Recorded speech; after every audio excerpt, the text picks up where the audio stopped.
as far as like setting yourself apart, like when you go into like certain interviews or job interviews, how do you set yourself apart when you are talking to these people? Okay, so a lot of times what I do that I think has always been really good at setting me apart, and shout out to Shay, my profile, because she has bomb tips for Yeah. just being a boss at what, an interview. what she say? She say But shit. what I always, yeah, what I always do is kind of look at their mission or like Okay. anything like that. So, for example, at HubSpot, we have something called HEART, and it stands for like being humble, empathetic, adaptable, etc., etc. Okay. So, what I do is, since I know that means a lot to them. One, I show how I show that, like I speak to that in my answers. But two, I always refer back to that in my questions. So, like I asked one of who's now my manager, like um, basically what is the part of heart that resonates the most with you, Mm. and why. And that's something they're not going to forget, because it's like she really know about heart, and she wants to relate to me. Yeah. So you really want to find some ways that you can be relatable, and some questions that only you would ask, type of Got it. thing. Yeah. So yeah, I think that I really think it's staying true to yourself, but like on a different level. Yeah. Like really connecting the dots about, okay, this is how I fit in, and I'm gonna show you why I can fit in, because this is the way I'm thinking about everything right now.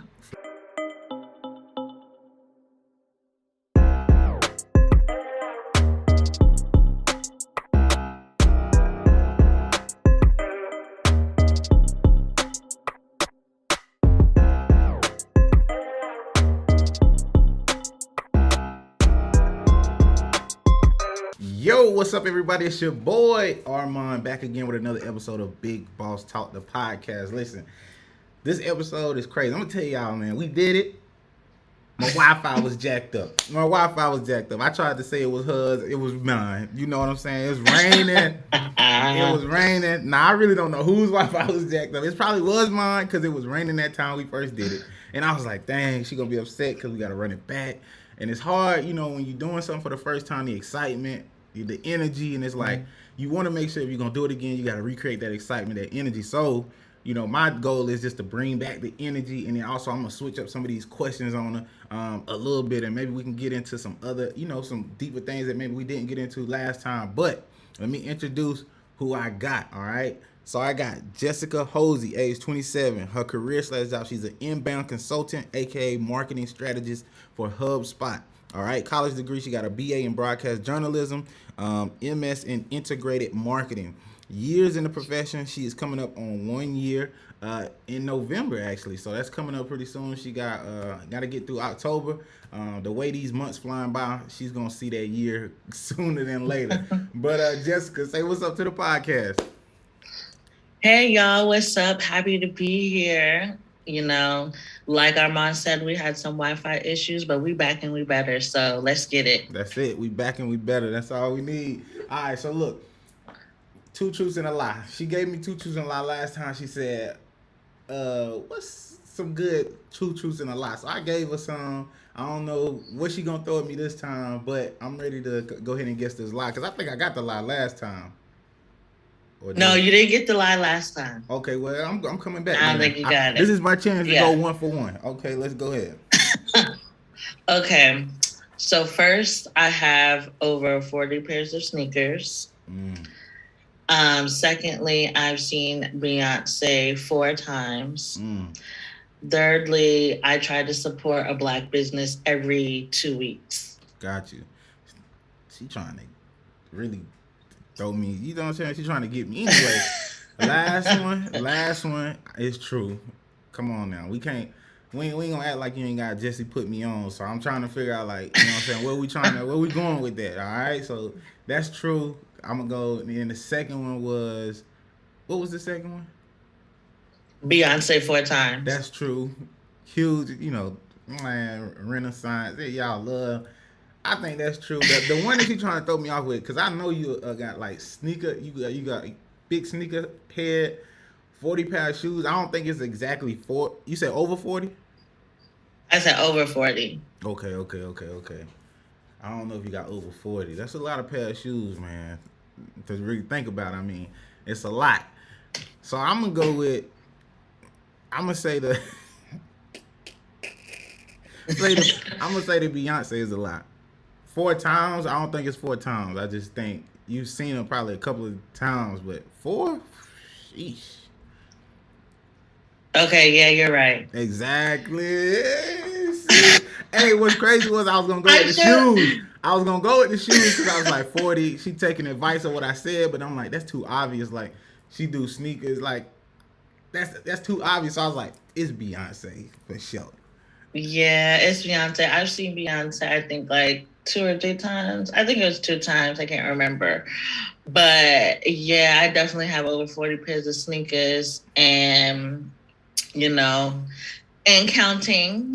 And I definitely do try to actively support a Black business at least every 2 weeks, Yeah. because we still on a budget, but we still want to support. So Yeah. Did you get the you got the yellow and the ones, the yellow and black ones that the just dropped? Yeah. taxis, I did just get those, so Yeah. I'm excited for those. And I got some other dunks. They're like orange, kind of look like airbrush finish. Please don't tell me the magma oranges. I think I seen them, bro. Them Yes. things is hard. I was like, if I could wear a Yeah. female shoe, golly, I had them. I Yeah. was, yeah, them hard. Yeah, I can't wait till those come in. I think they're gonna go crazy. Yeah, they gonna go stupid. I don't know how you gonna put it together, but hopefully it's gonna be fire. But what's your favorite pair of shoes?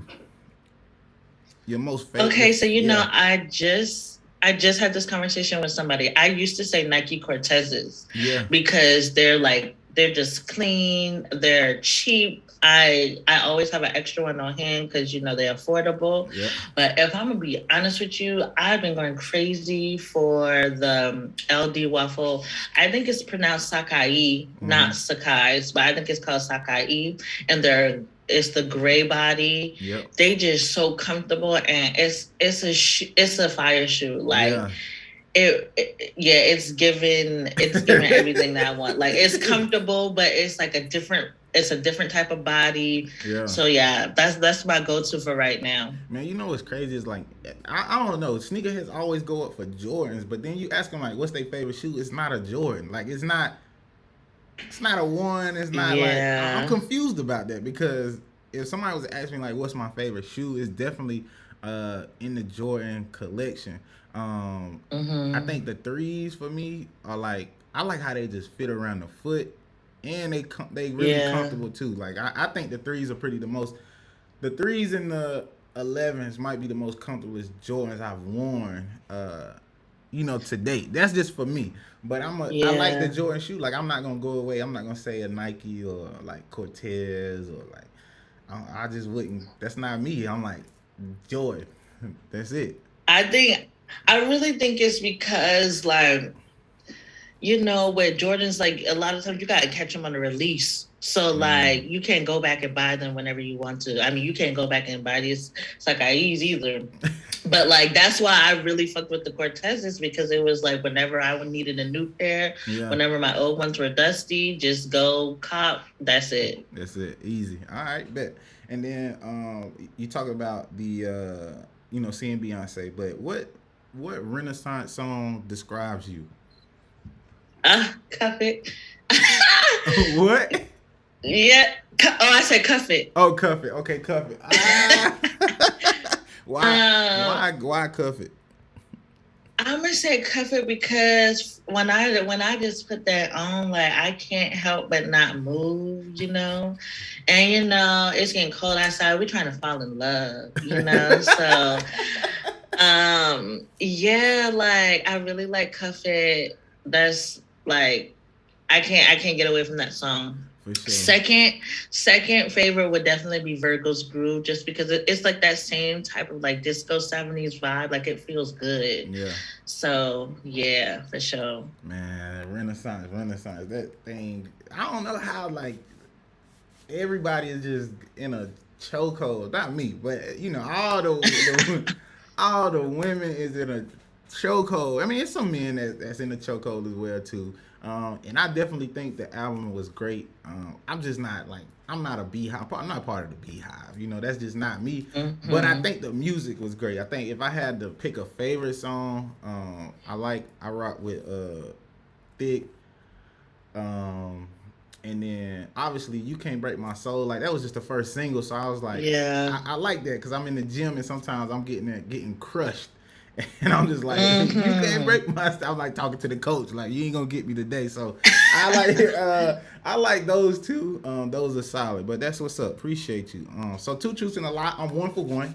Um, Man, it's a good day. I had to bounce back. I like that. All right, bet. And I know then, that's yeah, right. I had to bounce back. Okay, so cool. So now, a couple of questions, right? So what's I know you travel and things of that nature. I always like to ask these different questions. What's your rules for traveling? Like, what's Mm. non-negotiables for you? Because everybody's different. Yeah, so I haven't gotten into solo travel, so I can only talk about group travel. Okay. And I think thinking about it from that perspective is really important. So, so with group travel, I have learned smaller groups are better, Mm-hmm. and smaller as in probably no more than five or six, Okay. for one. Two, I think there needs to be a good balance of downtime and activities, Mm. just because the people who, don't like to be on the go, go, go Yeah. all the time, they can either use that downtime to recharge, to relax, check out where we are, while those other people they can still do that, or they can go, go, go like how they want to. Right. I definitely say, like, depending on where you are, always try to find those things that are kind of, for lack of a better term, like a hole in a wall for the city or the country. So something that's more authentic, Yeah. like how everyone goes to Houston and they want to go to Turkey Lake Hut. Okay, but where do the real That's people not. from Houston go? I'm You a, know? let me tell you, y'all. Let me put y'all on game real quick. So we found this spot, and I'm telling you, it's like so all the touristy spots. You know, Lost and Found, right? You heard of Lost and Yeah. Found? So Lost and Found. If you go right down the street, like one light down, there's a place called Adore. All of the Houston natives are at Adore. No line. Food's great. Music great. Mm, Hookah's $20. You know what I'm saying? what? But people don't know that. So I'm giving you the tip now. If you come Yeah. out here, a door is one of those spots that is it's a hole in the wall, so it's like you don't gotta be fancy. People come in there with like you know how the Mm-hmm. girls come in like with their bodysuits, sneakers, like you don't gotta dress up to the nine. It's something that Dress up too you know what I'm much. saying. Like it's Yeah. something when you fly in, you got a little jet lag, you ain't really trying to do too much yet. You go there. Okay, see, exactly like that. And I feel like that would probably be one of my rules too, is just like make sure you link up with the local, Mm-hmm. because they can give you those gems. And then the last thing is always just to always stick together. Like always have a buddy, never go anywhere by yourself. We keeping it safe so we can always have a good time. Yeah. So yeah, those are some of my rules. Those are good rules. I mean, obviously you gotta have the up and down time. I'm not a go person. Definitely, you know what I'm saying. Me either. I I think I became more like I remember like when me and Maya first started traveling, like I thought I was a go, and then she would implement naps, and I'm like, okay, I feel better. Like now I got more time to do.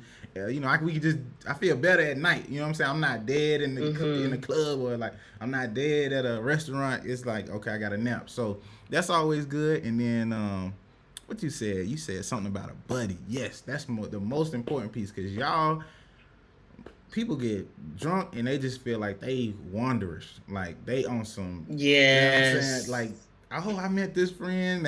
No, and then like it's like sometimes they'll take anything like food, chips. It's getting dangerous out here, so please stay with a buddy, and don't take anything from strangers because you never know, never know. So Mm-hmm. what's the budget? Like what's and this is a huge thing because I've asked a lot of people. It's like if you people always say if you ain't got no money, don't come with me because I'm doing everything. Don't try to hold me back. Like because some people feel like no nothing is off limits on travel. Like food, excursions. Like if we're gonna do it, we're gonna spend that money. So what do you think is a good amount of money to travel with? You know, let's just say if you're going in state, like in the US, or if you're going out the country. So give me like two amounts that you think would be safe.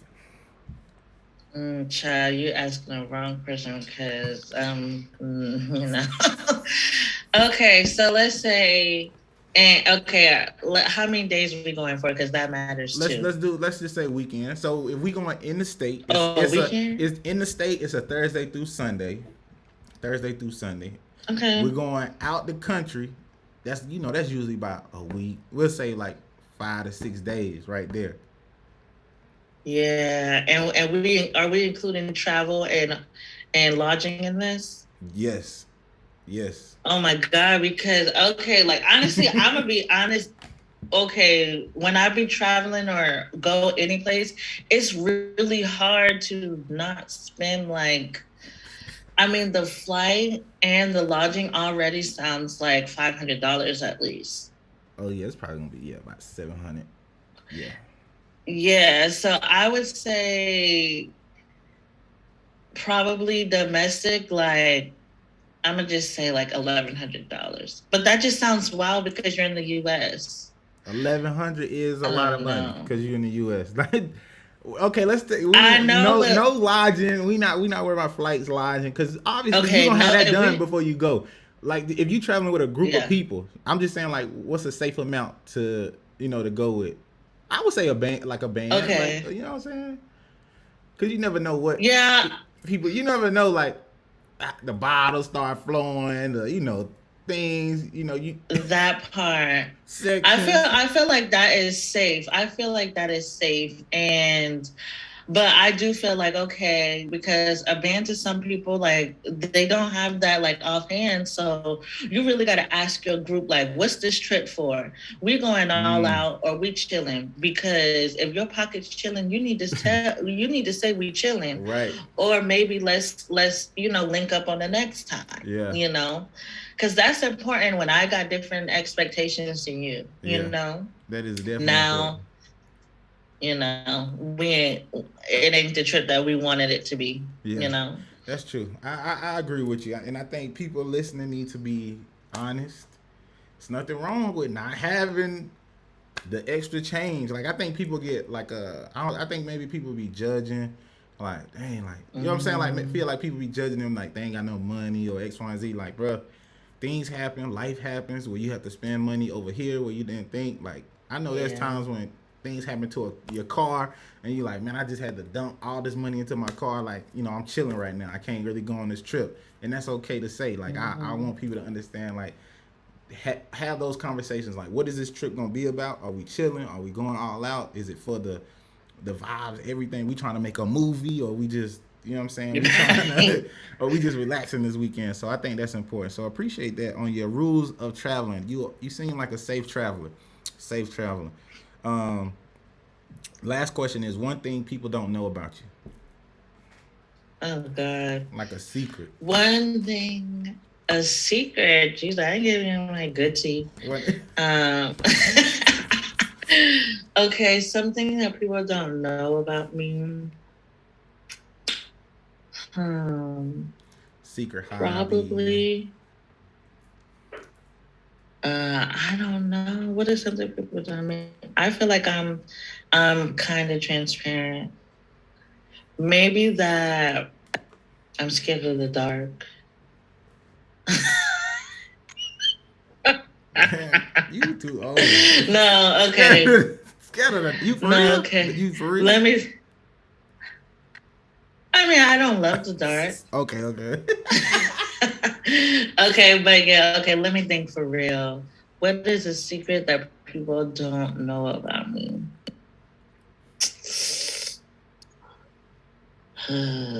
Lord. This is hard. It is hard. I mean, you could just keep it at the scared of the dark. I think that's a good one. Okay, yeah, I'll keep it at that. Even though you too grown. You sleep with a nightlight. What you mean I'm too grown? You sleep with a nightlight? No, I don't. But I do. But I do prefer like the room to like have like the window, like the Window, blinds open, yeah. so the light can come in. I don't like pitch black. Mm-mm, Okay, that's what's up. We mm-mm. appreciate it. Well, cool. Well, we're gonna get right into it, man. So obviously, I love to ask this question. As far as like in the beginning, right? What did you see yourself being? As a toddler, what was your always on your mind? What were you screaming around the house like? I want to be this. I want to be that. Like, what was that for you? Mm-hmm. So, as probably for a lot of people, that changed for me like so much. Like, at first, you're saying things like, everything that you see, oh, I want to be a teacher, or I want to be a nurse, or I want to be this. And then as I got a little older, I was like, okay, like I want to do broadcast, like I want to be on the radio, Mm-hmm. I want to be a personality. Right. So that's kind of how I determined my major, because I was actually in this program that helped us kind of figure that out. Mm-hmm. And so that's how I got into mass comm at USC, and just kind of going through the motions, figuring that out. Mm-hmm. That was not where I needed to be. It was good in hindsight. It was good in theory, because I did get a lot of like get more comfortable speaking with people, get more comfortable Yeah. telling stories, and understand how to craft a story, which I use now.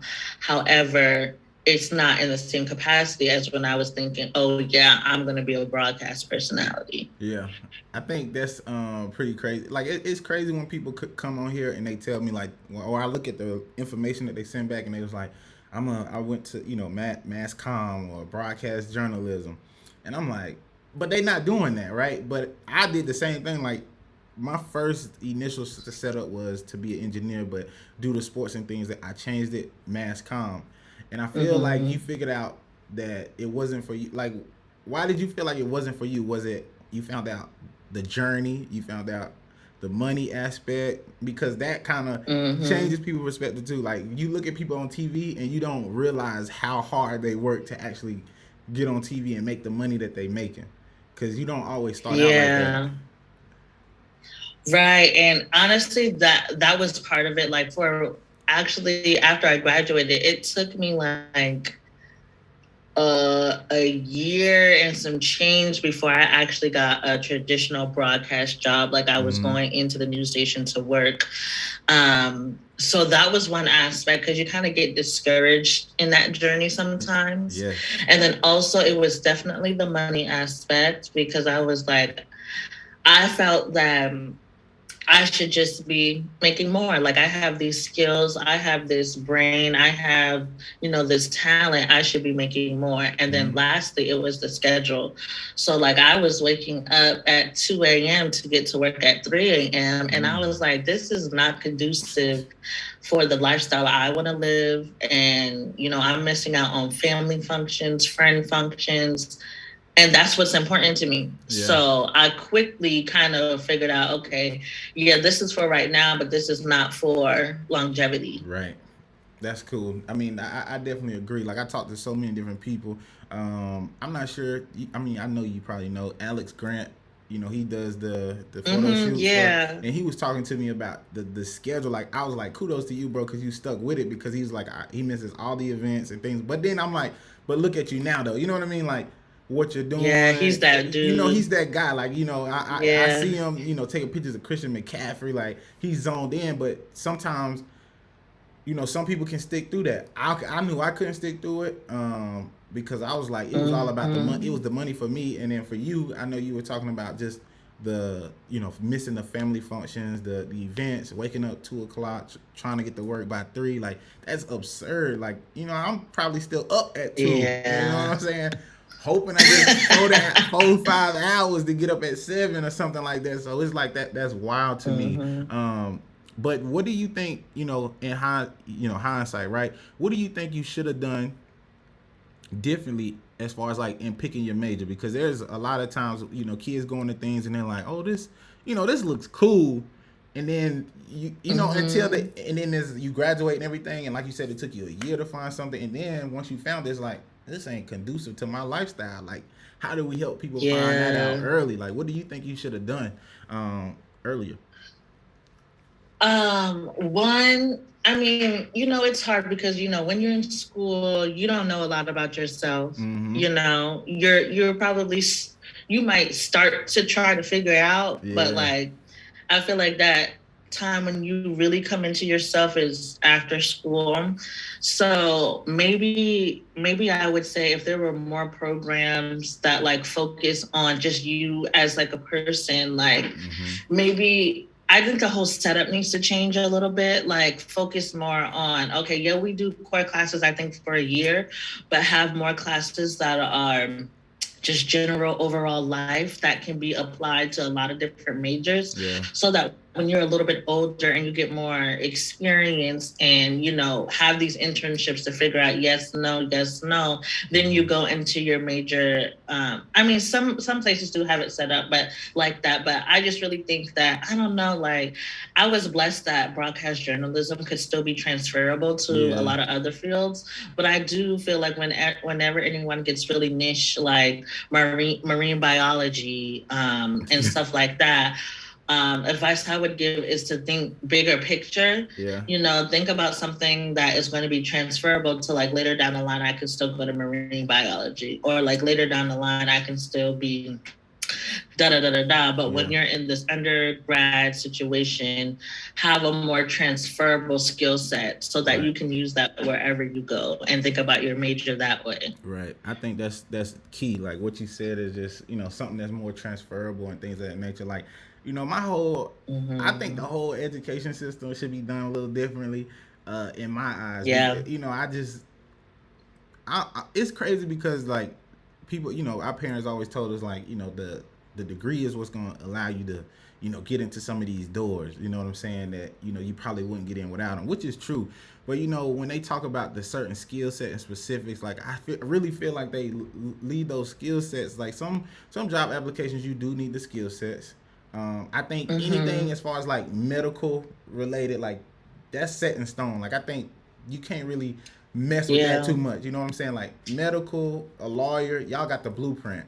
But for everybody that doesn't have like that certain niche or things of that, like mass comm, communications, broadcast journalism, like these skills, like I don't know, I just feel like they gonna teach you on the job training. So it's like why Mm-hmm. are people getting denied for jobs? Oh, well, you don't have this amount of experience. I just think it's there to scare people away, and then also have a reason why you didn't get this job, because there's so many people out here that want jobs, need jobs, and it's just, For sure. I don't know, it's confusing. So how do you, as far as like setting yourself apart, like when you go into like certain interviews or job interviews, how do you set yourself apart when you are talking to these people?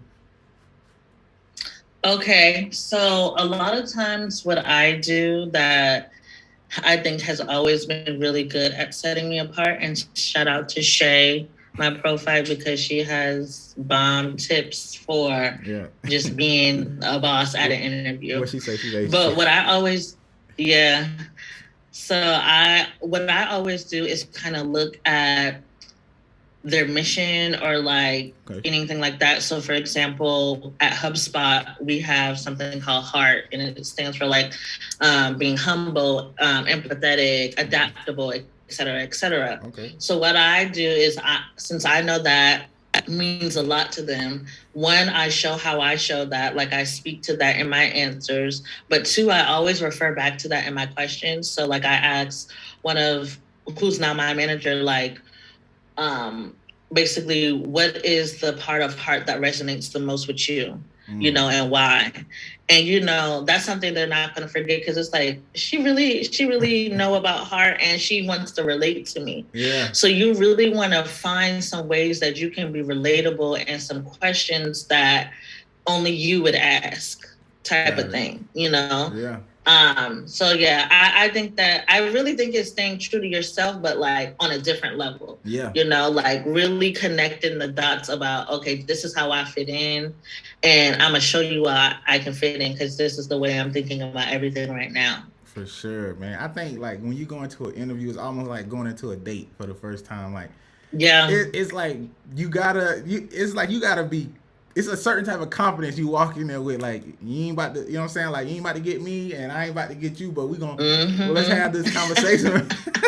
I don't know. It's been a while since I had a first date, but I assume, you know, I assume that, you know, you go in, everybody obviously has jitters, you know, nervous, and just depending on who's the most confident. Like, I just think as an interviewee, you need to go in that situation and just be as confident as you can. And I know that's hard because it depends on your situation, right? Like, you don't have a job and you really need a job, or you already got a job and you just trying to test the waters out. I think those two different situations, obviously the person that already has the job is going to be more confident in interviewing and vetting out the company versus the person that is like, bro, I just need some money. Like, I need to start making money now.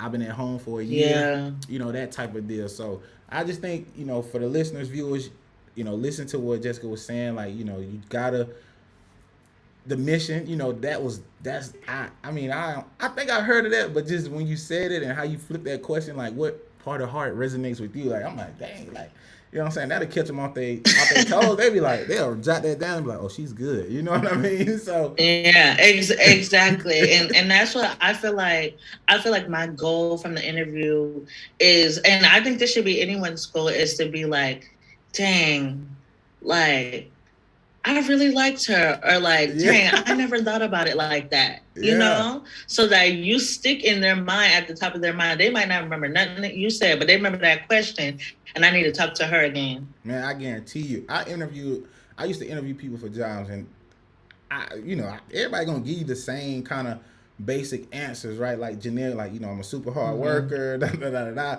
But it's gonna be one of those questions that you ask, like, and I think the biggest key is when they ask, do you have any questions for us? Please have questions. Like, yes, at least 4 to 5 questions memorized that you could just, oh yeah, I got a question, boom, boom, boom. Because if you ain't got no questions, they're gonna be like, you know what I mean? Yeah. And one question that kind of I ask sometimes, like when I don't have too many questions, is I ask them, what about my experience attracted them to, you know, reach out for an interview? Yeah. Because it gives them a time to tell you like what your strengths are, and for you to elaborate a little bit more. Got it. Man, that's a key. That's the gem. We're gonna help somebody get a job today. Listen, y'all going. Yes, sir. Listen, y'all get it. Y'all going to them interviews. Y'all start asking them questions. Y'all gonna be good to go. All right, so cool. Moving forward, right? We're gonna get into what you do today, currently, right now. Okay, so you're inbound consultant, obviously, aka marketing strategist for HubSpot. What is it that you do every day? Like, what's your day-to-day schedule kind of look like? So I have a book of business. Usually you have, the max is like 40 clients. So all of your clients are using the HubSpot product. And HubSpot is a CRM. So basically, in layman's terms, it's a place that you just kind of manage the relationship with your customers. So you can send emails, you can create deals for, you know, your business, you can streamline your sales process and report on those things. Excuse me. And so what I do is I help them figure out the best way for them to accomplish their goals through the HubSpot product, whether that is, you know, setting up automation or figuring out what email content goes out best. It's really kind of everything marketing and sales related for that business through the HubSpot platform. Gotcha. Okay, cool. And so obviously, you know, we got, you know, you're doing that role right now. What is it that you love about your role that you're doing right now? Like, give us some of the highlights, and then also maybe give us a few, you know, I ain't gonna say negative, but just something that, you know, you feel like could be done better. Okay, for sure. I definitely think the highlight is the fact that when I'm like building a relationship with my customer. So it feels good to have that kind of dynamic where, you know, they're trusting me, you know, we're building that rapport together, and that my day-to-day never looks the same, because that customer issue that I had yesterday, I'm probably going to have a very different one today, Thursday, Yeah. whatever the case is. Now, downfalls, I will say that because HubSpot is, technology, it is a lot to learn and a lot to keep up with. Like Yeah. the platform is always changing. You have to keep up, with marketing trends, but you also have to keep up with now. The platform looks different. Like I was in this yesterday. Now this is over here. So I think that's probably the hardest part is just thinking about learning that, yes, I have to keep up with marketing and sales trends, but I also have to keep up with how the platform works and be the trusted expert for my customers. Yeah, I think that's super key. When you're in the technology field, things do change all the time. Like even in my job, like they Mm-hmm. always putting out a new process, a new procedure, or things that can help along your sales process. And it's just like, bro, like sometimes it gets overwhelming. And then they Yeah. want you to report on all the different tools that they have, and it's like, look, I can't use this right now because it's still glitchy, and it's not really working. And that's Right. the thing. Like I love that technology companies want to innovate, move fast, and be first, but you also got to slow down to speed up. And what I mean by that is make sure that the product works before you implement it out to the Mm-hmm. employees. Like I can't tell you how many times where there's been things that sometimes they roll out and it's just still glitchy and it's slowing me down in my job. So I'm pretty sure you might witness the same thing, Mm-hmm. which that, like I said, if you got to be adaptable though. Like that's one of those skill sets where you have to Yeah. be adaptable, and that's going to go into my next question. Right? Is what type of skills help you in your role? Like what type of if somebody wants to do what you do, what type of skill sets do they need to have to be able to be a high performer in the role? Okay, so if we're talking about high performer, I'm gonna go away from the marketing aspect and I'm gonna, think holistically. One, you have to always have a solve for the customer first. Mm-hmm. So when I say that, basically you're always thinking about what the customer needs, what they're actually trying to accomplish, what are they actually saying, so that you can, best solve for them. Mm-hmm. Two, active listening. So a lot of times in the field, like vernacular is different from industry to industry. So a lot of time when I'm actively listening, I'll ask a question back. So you're telling me you want to report on so and so, and I need to ask you again. Okay, so you're saying that you're trying to figure out da da da da da da da, so Right. you can actually get to the root of the problem. And then third, I will say like one of the really the probably the biggest thing is like being okay with not knowing everything, Mm-hmm. which I actually had to get really, really used to. So because I didn't, since I'm supposed to be the trusted expert, I had to kind of humble myself in a way and Yeah. be comfortable with saying, you know what, I actually don't have the best answer for you right now, but I'm gonna circle back with my team so that I can get you that good answer, just to make sure we don't we don't go through any kinks along the way. Yeah. And that makes them feel better than you just playing on the computer trying to figure it out with You them, gave them a because it's like, lie. oh, she's doing extra. Right. She's doing extra work for me. She's going to figure this out. And, we want to make sure it's right. Yeah. So definitely those things besides the, basic, marketing and marketing skills. Yeah, I think that's like that's pressure that we put on ourselves. Especially Mm-hmm. especially like I ain't gonna. I feel like for black people, we put it on ourselves because sometimes I ain't gonna lie. Sometimes people lie on their resume to get into these roles, and so Yeah. and then it's a real thing. Like people, and I'm not gonna say lie. I think is over exaggerate, which is a lie, but but it's like otherwise how would we get into these doors? Like just give me the opportunity. Like I know I'm gonna fail a Mm-hmm. lot, and that's what the companies, if you're not working for a company that doesn't allow you to fail, then that's the wrong company for you. Like I think companies are built Yeah. and have processes and procedures in place for their employees to fail comfortably and then be able to correct the wrong that has happened, and then you just learn from there. But that pressure of, you're a expert specialist, right? That expert word is like you feel like you're supposed to know everything, but bro, you Exactly. can't know everything. And I think the way you alluded to, it's okay to say, hey, I don't know right now. I think that's gonna CYA you so much more than you just trying to BS, like you taking a school test Mm-hmm. and giving these businesses wrong answers, and then they got now you done created another issue on top of the original issue that they already had. That part. And I've dealt with that. Like, I've messed up so many just accounts because I'm like, nah, I know this. Like, I know what I'm talking about. This is right. When I should have just doubled back. Let me, like, hey, is this correct? Like, I just want to make sure I'm on the right page. And most of the times I am. But if Mm-hmm. I'm not, you can cover up. Same way with your job. It was just like, having that, I guess, that humbleness about you to say, I don't know the answer right now. Let me get back to you. Yeah, and something that I kind of implemented for myself because I was kind of feeling overwhelmed with the amount of things that I should know and that I didn't know. So we all have mentors at HubSpot. Okay. So what I do is I use my time with my mentor for customer problems.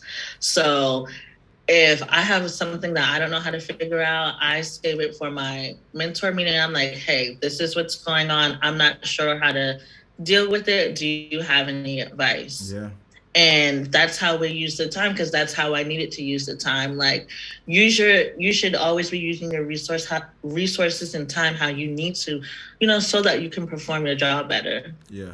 I think that's just professionalism. Like, you've reached the pinnacle of, like, professionalism. Like, I've starting to notice this a lot though. Like, there's people that come into work to work and kind of get by, but then there's people that want to excel, like, into that. You know what I'm saying? It's different tiers in that, like, professionalism, knowing how to use your time, knowing what's gonna be valuable for your time, and just knowing how to work efficiently. I think that's what shows Right.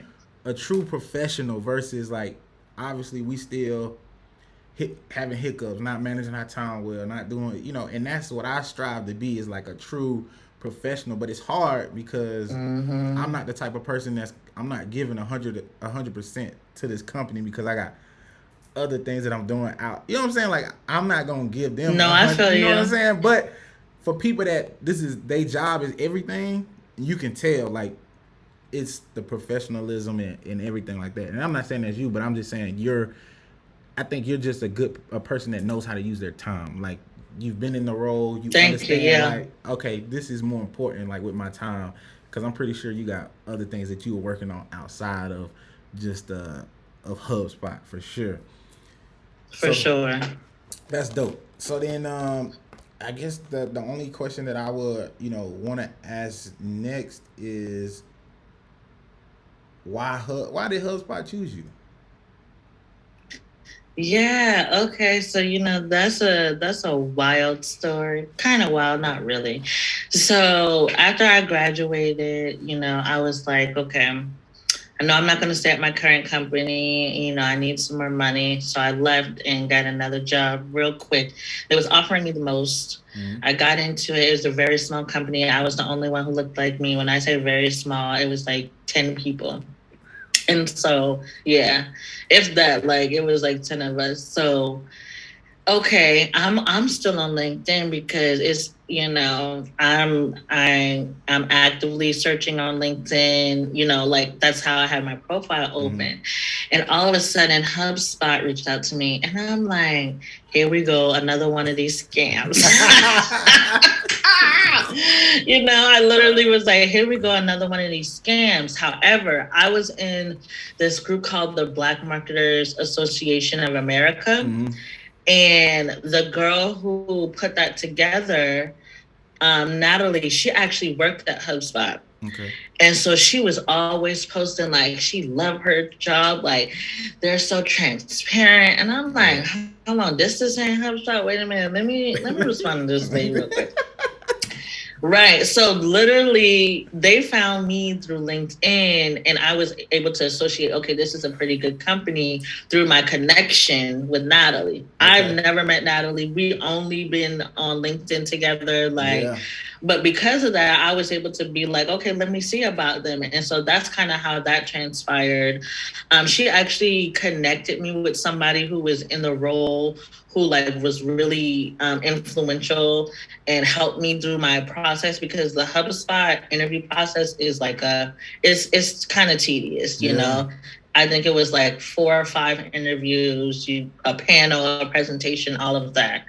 So LinkedIn was my best friend. Let's That's all go. I'm gonna say. Let's go. Shout out to LinkedIn. LinkedIn works for some, not all. You just gotta know how to work it. You know what I mean? If your profile is That good, part. them boys, hey, they do be hunting on there though. Like if they need somebody for a job, or Mm-hmm. these companies looking, they hire people to go out here and hunt.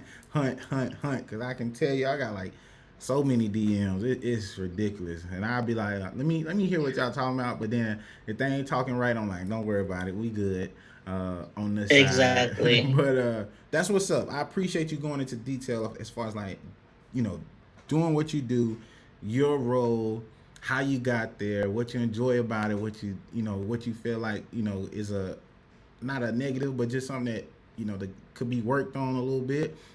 We figured out how Mm-hmm. just growing up, how you wanted to be math, a journalism or somebody that was going to be on TV, and then that changed, and like everything, Mm-hmm. obviously I use these conversations or these stories to show the transparency of like it's okay to have what I'm saying. It's okay to not know what you want to do. Like it's gonna be trial and error, and all we want to do is kind 100. of speed line that the error part.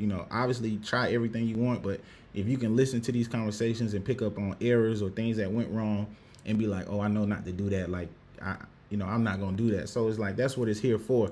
Now you do have something that I do want to Mm-hmm. talk about. Is Jesse put me on? What's up with Mm-hmm. how did that even come about? Like what's going on with that? Like I need to know like how did that even happen? Like what's up? Yeah.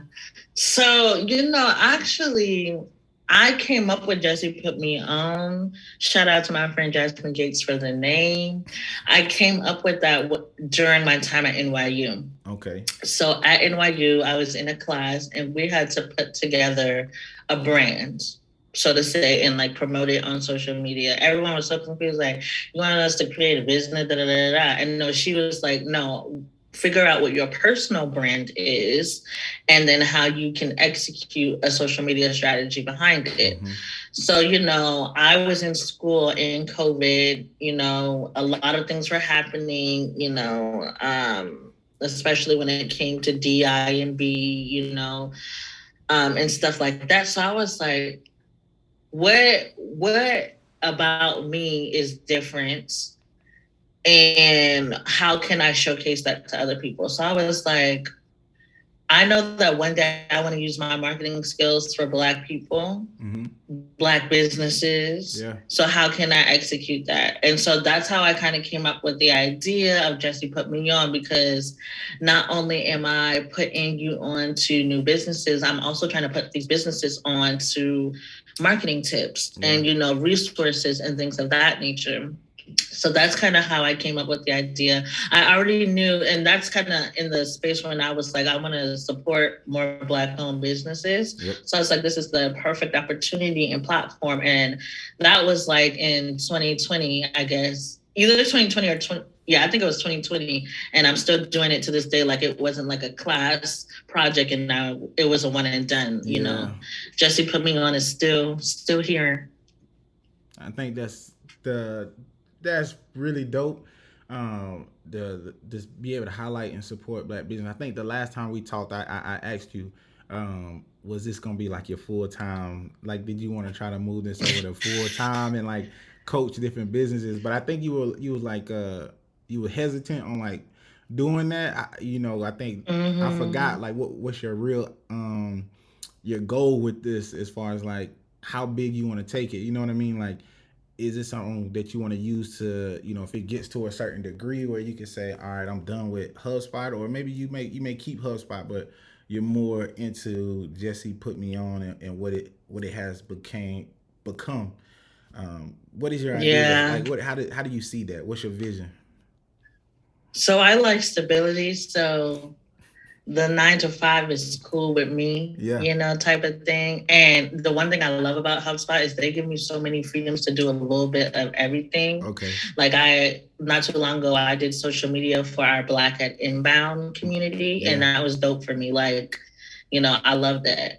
So I don't think at this stage Jesse Put Me On would be full time, just because I like that. I do Jesse Put Me On when I feel like it. Yeah. I do Jesse Put Me On. I say whatever I want on there. I'm not really too filtered. I don't really have to go through brand guidelines because I'm doing this for myself. And for me, it's more about giving people, what they need to do what they want with that. And I feel like once you really get into that influencer bag, the problem is there's just too many outside like voices you have to like adhere to or feel like you have to adhere to get a check, So I don't think I would go that route, just because I like the stable 9 to 5. I'm cool, real cool on HubSpot. Mm-hmm. And it's just something I like to do when I like to do it, type of thing. Gotcha. So she says she like HubSpot real bad. You know. Y'all real bad. But listen, but that's cool. I think knowing, when you comfortable with who you are, what you like and what you don't like, you can make those choices and you can do as you please, and there's no pressure whatsoever. I just always inquisitive, or I want to know, like, what's people's visions and dreams, just because it's like, it's cool to see people like, oh, they want to do that, like, okay, cool, let me be on the lookout, how can I help, how can you support, that type of deal. So I'm always looking for those type of conversations, and just being able to help as much as I can, in whatever capacity that looks like. But man, Jessica, right. I want to say thank you. It's always a good time. The last time we talked, it was a great conversation. This time, and even though we talked about the same thing, it was a little different. I wanted to change up some of the questions, and I felt like I think this one's better than the first one. I do too. I felt like we were comfortable. I was comfortable. Yeah. So I felt like it was good. People got some gems. I hope they do. Yeah, they gonna get them for sure. But I think this was, like I said, was better than the first one. So I'm happy about that. But I do need 2 recommendations. It's crazy. I think you recommended some people, and I didn't even get to touch base with them. Who did you recommended? You recommended Rahema. Was that one of your recommendations? Yes. Rahema. Yes, Rahema Thomas. I also Yumiko Favor. Her brand is In Favor of Style, so she's a hairstylist. Has celebrity clients, sells hair, all of that. I got her on the calendar. So you do? Yeah, so I did that one. So yeah, we got her on the calendar. Did that. So we gotta get that one. We got that one locked in. But Rahema is somebody I gotta get in contact with. And see if she's open. You definitely got to get in touch with Rahema for sure. Yeah. We're going to do that. Well, appreciate you. I'm going to let you have your Saturday back. It seems like the weather is nice, so go out here. Have a good Saturday. Don't get trapped up in the house. But other than that, I appreciate you again, man. I appreciate you so much. Thank you. And thank you for having me. It was fun. Thank you. I'll talk to you. And follow Jesse Put Me On, y'all. Follow. We like it. See ya. Okay, bye-bye. Bye-bye.